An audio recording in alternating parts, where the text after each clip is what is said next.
shaded at all times, particularly when there's a bird out. Don't want anyone to stand up. Some of our birds are quite shy, so if you stand up, they're not going to recognize you, could potentially fly off, right? And then the program's over, and I'm going to diurnal species of raptor, one that you can find active during the daytime. Now this is rest. Now this is actually an interesting time for these birds in their lives. This is actually going to be their courting season. So this is courting other members of their species. So Roman flew up to our female Harris's hawk up there and decided that he made his way back down here to the program. So we can talk about these Harris's hawks a little bit more. Now, as I said, they are going to be native to the American continent. So they're going to be a desert hawk. That's primarily where they're, or what their habitats are going to be. It's going to be very dark coloration, kind of almost a black, dark brown with those kind of dusky red wing top of his. Advantageous when living in that desert environment, allowing him to blend into all those canyons and rocky outcrops that you're going to see hawks eat. Now these Harris's hawks, they're actually going to be really unique in the bird of prey world alone. This is the only species of hawk on the planet today that is actually going to be what we would consider a social species of hawk. So all Harris's hawks are going to live their entire lives in these family groups of 5 to 7 individuals. Now, does anyone know of any other animals that hunt in packs? Wolves, right? Because they hunt in packs. Now, the reason that they're going to be hunting in packs is because it's kind of slim pickings out in the desert. A lot of prey items to go after, and the ones that are available are quite large. Rodents, as well as snakes and lizards. But when you get into the bigger animals, that's not something that he can take down.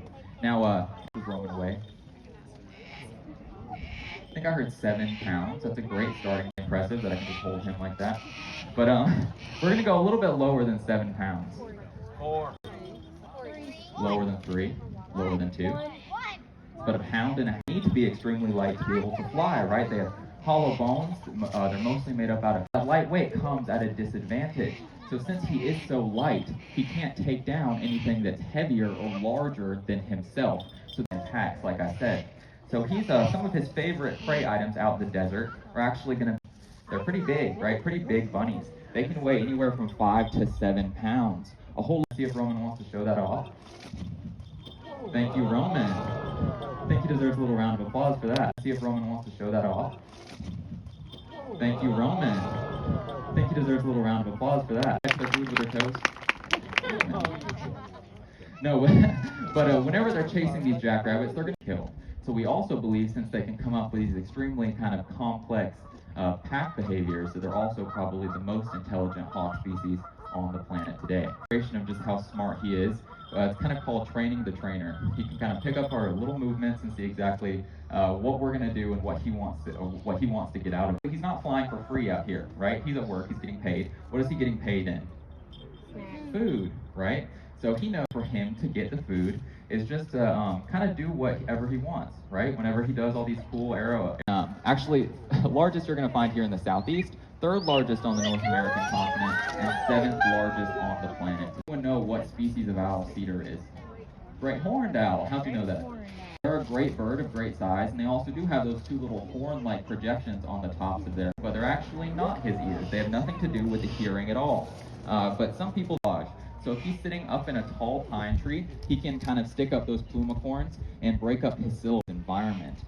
Now, great horned owls like cedar, I did say that they are the largest owls on the continent. They're pretty much the top predator, the top avian predator that you will find here in North America.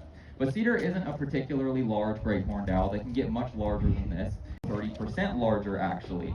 And not only are they larger, they're also more aggressive, more confident, and more as you can. The strongest person here is probably squeezing with about 35 to 45 pound. Horned owl's feet can squeeze down to 500 pounds per square inch of pressure. Skunks? No. No one likes skunks, right? Why don't you like skunks? They're heavily on other senses to help them catch their food. Now, what do you think that cedar and great horned owls are no exception? In fact, owls have the best hearing of the owl that you would find here in Georgia. And he's looking quite cozy up there on his perch today, if anyone can see him. This is another species that you can find here. And this is probably, here we go, Willow. And this is kind of a classic hoot owl. They make that rhythmic, who cooks for you?